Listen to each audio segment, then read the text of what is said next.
certified nutritionist from Canterbury. Welcome back to my channel and I'm Food Science. तो guys आज बात करेंगे कौन से ऐसे फूड है हमें अवॉइड करने हैं for a better tooth health, for a better gum. So जब भी हमें कोई ना कोई गम डिजीज होता है, टूथ कैविटी होती है, टूथ डिके होता है, तो हम डेंटिस्ट के पास जाते हैं. वो हमें कोई ट्रीटमेंट रिकमेंड करता है, वो हमारा ट्रीटमेंट करता है, हमें फ्लोस रिकमेंड करता है, स्कोप रिकमेंड करता है एंड बेटर कोई टूथपेस्ट रिकमेंड करता है.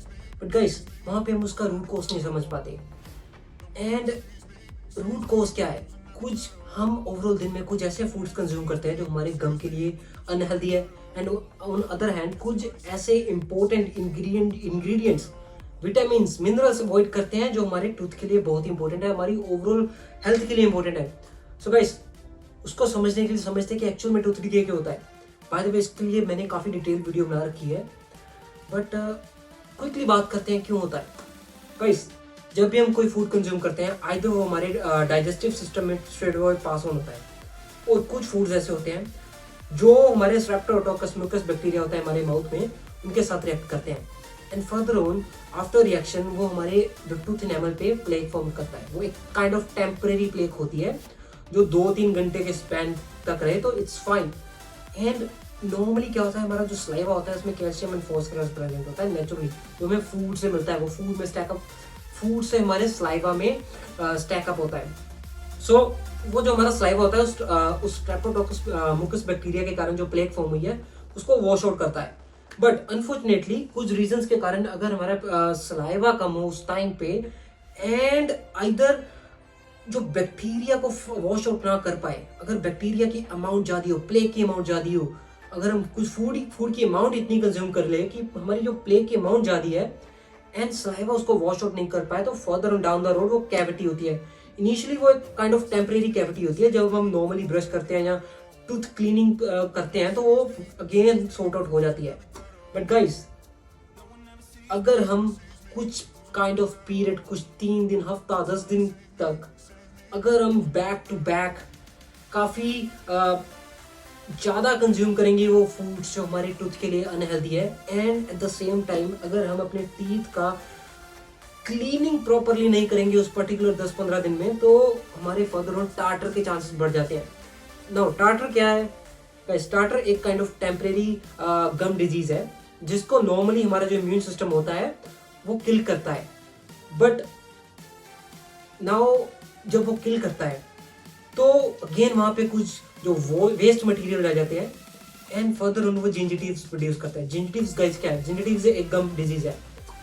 नो ये क्यों हो रहा है? क्योंकि हम कुछ ऐसे फूड्स कंज्यूम कर रहे हैं जो हमारे गम के लिए अनहेल्दी है, हमारी बॉडी के लिए अनहेल्दी है. एंड गाइस क्विकली बात करेंगे कौन से फूड है, इनको समझेंगे क्योंकि गाइस इसको समझना बहुत जरूरी है, क्योंकि कुछ ऐसे फूड्स हैं जो हमारे लिए, हमारे ओवरऑल हेल्थ के लिए इंपॉर्टेंट है. एंड हमारा खाने का तरीका ऐसा होता है कि उसके कारण वो अनहेल्दी हो जाते हैं, हमारी अमाउंट ऐसी हो जाती है कि उसके कारण वो अनहेल्दी हो जाते हैं. इनमें गाइस बात करें कैंडीज तो गाइस आपको सबको मालूम है कि हमारे टूथ के लिए अनहेल्दी है. Now not just sugary candies, जो सॉवर कैंडीज, जो खट्टी कैंडीज होती है वो भी हमारी जो माउथ का पीएच लेवल कम करती है, हमारे माउथ को एसिडिक करती है, एंड इसके कारण हमारे माउथ में जो सलाइवा होता है उसकी अमाउंट कम होती है. एज वेल एज जो शुगरी कैंडीज होती है गाइस, वो शुगरी कैंडीज हमारे स्ट्रेप्टोकोकस म्यूटेंस के साथ स्टक करती है, उनके साथ बाइंड अप होती है, क्योंकि वो जैमी होती है, जैम उनका नेचर जैमी होता है, तो वो बाइंड अप करती है, and further on again plaque formation होती है. सेकंड इज गाइस ब्रेड, जो स्टार्ची ब्रेड होती है, व्हाइट ब्रेड, व्हाइट पास्ता, जो हम पोटैटो चिप्स होते हैं उनको कंज्यूम करते हैं. तो after reacting with Streptococcus mutans उनमें क्या होता है गाइस, उनके कार्बोहाइड्रेट कंटेंट में क्या होता है, वो स्टार्ची कार्ब्स होते हैं. तो उनका जो स्टार्ची कंपोजिशन होती है कार्ब्स में, वो हमारी जो सलाइवा के साथ रिएक्ट करती है. सलाइवा के साथ रिएक्ट करने के बाद जो सलाइवा होता है उस स्टार्च को काइंड ऑफ एक पेस्ट में, एक शुगरी पेस्ट में कन्वर्ट कर देते हैं, क्योंकि स्टार्च भी तो एक शुगर ही है guys. At the end of the day starch भी तो हमारी बॉडी में ग्लूकोज में कन्वर्ट होना है.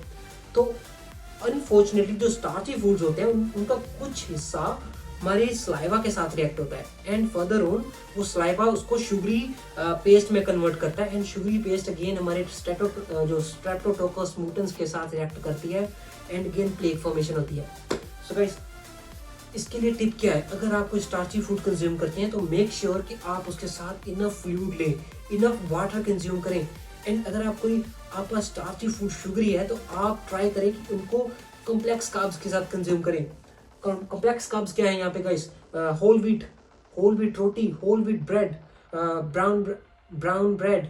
Anyways brown bread I won't suggest, क्योंकि उनके स्पेशली जो इंडिया में ब्राउन ब्रेड में काफ़ी मिलावट है। And anyways I'll make another video, it's gonna be kind of deep video, it's gonna be deep information on that।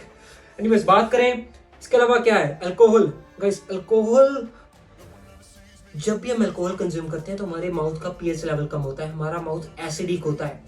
हमारे माउथ का पीएच लेवल कम होता है तो हमारे माउथ में स्लाइवा जो होता है उसकी अमाउंट कम हो जाती है, हमारा माउथ ड्राई होता है। And then again calcium and phosphorus की अमाउंट कम होगी। शुगर क्या है? शुगरी अल्कोहल है। एंड उसके जो शुगर के मॉलिक्यूल्स होंगे वो अगेन स्ट्रेप्टोकोकस म्यूटेंस के साथ रिएक्ट करेंगे, बाइंड अप करेंगे एंड प्लेक फॉर्मेशन होगी। क्योंकि वहाँ पे जो शुगर है, जो अल्कोहल है, अल्कोहल हमारे माउथ को ड्राई करेगी, उसके जो शुगर के मॉलिक्यूल्स है वो रिएक्ट करेंगे, जो carbon and oxygen and hydrogen के मॉलिक्यूल्स है। एनीवेज इसके अलावा बात करें सोडा। गाइस जो डाइट कोक्स, जो कोक्स कंज्यूम करते हैं, जो कार्बोनेटेड ड्रिंक्स कंज्यूम करते हैं, बेवरेजेस कंज्यूम करते हैं, उनमें क्या है?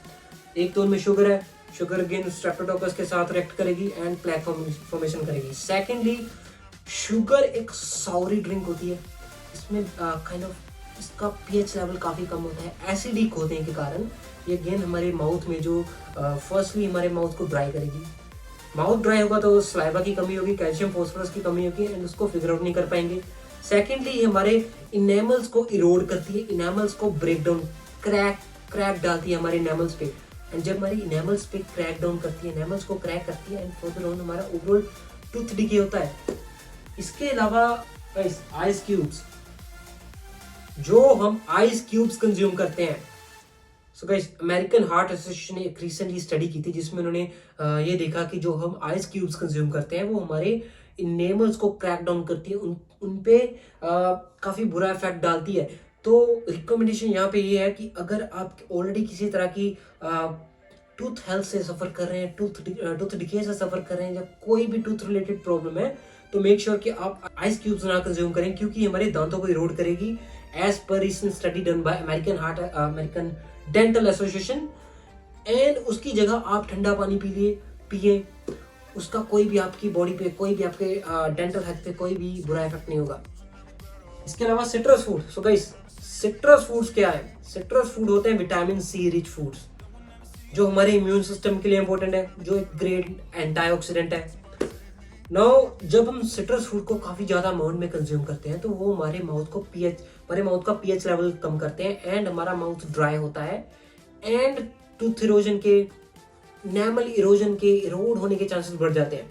बट गाइस जो सिट्रस फूड्स होते हैं, फ्रूट्स होते हैं, जो जूसेस होते हैं, सिट्रस जूसेस होते हैं, वो हमारे इनेमल्स के लिए, टूथ के लिए, ओवरऑल बॉडी के लिए काफ़ी इंपॉर्टेंट है, क्योंकि ये ग्रेट ये हमारा बॉडी का इम्यून सिस्टम स्ट्रॉन्ग करते हैं एंड हमारे माउथ में बहुत ही टाइनी ब्लड वेजल्स होते हैं एंड अगर उनमें ऑक्सीडेशन कम होगी तो ये बहुत ही नॉर्मल सी बात है कि हमारे माउथ में जो स्ट्रेप्टोकोकस बैक्टीरिया होते हैं वो उनका जो इफेक्ट होगा वो कम हो जाएगा अगर हम एक एडिक्वेट अमाउंट में सिट्रस फ्रूट्स लें। इसके अलावा एक टिप है कि अगर आप सिट्रस फ्रूट्स ले रहे हैं तो मेक श्योर कि आप अपना ब्रश करें, एज वेल एज अगर आप नहीं कर सकते तो आप इनफ फ्लूइड कंज्यूम करें। इसके अलावा guys apricot, raisins, prunes and fig, ये क्या है? Dry fruits. नो, क्योंकि जब फ्रेश फ्रूट होता है तो उनमें शुगर का कंटेंट काफ़ी कम होता है, बट जब उनको ड्राई किया जाता है तो उनमें शुगरी कंटेंट बढ़ जाता है एंड वो स्टिकी हो जाते हैं एंड चांसेस काफ़ी हाई हो जाते हैं कि वो हमारे इनेमल्स के साथ स्टक करें उनके साथ एंड अगेन प्लेक फॉर्मेशन हो, कैविटी फॉर्मेशन हो and further on down the road आपके जिंजाइविटीज़ के चांसेस बढ़ जाए, गम डिजीज़ के चांसेस बढ़ जाए, जो कि काफ़ी हार्मफुल होगा। सो मेक श्योर गाइस कि आप इन फूड्स को कट ऑफ करें। यहाँ पे जो सिट्रस फूड है उनको एक एडिक्वेट अमाउंट में कंज्यूम करें एंड इनफ फ्लूइड कंज्यूम करें। और बाकी जो फूड्स हैं उनको कट ऑफ करें। अगर आप स्टार्ची फूड कंज्यूम कर रहे हैं तो उनके साथ इनफ फ्लूइड कंज्यूम करें एंड अगर आप ड्राइड फूड्स कंज्यूम करते हैं एंड आपके ऑलरेडी टूथ हेल्थ जेपडी में है तो आप उनको फ्रेश फ्रूट्स के साथ, जो फ्रेश ड्राई फ्रूट्स होते हैं, उनके साथ स्वैप करें। एंड आई होप गाइस की इन्फॉर्मेशन आपके लिए हेल्पफुल होगी। Thank you guys, take care, over and out.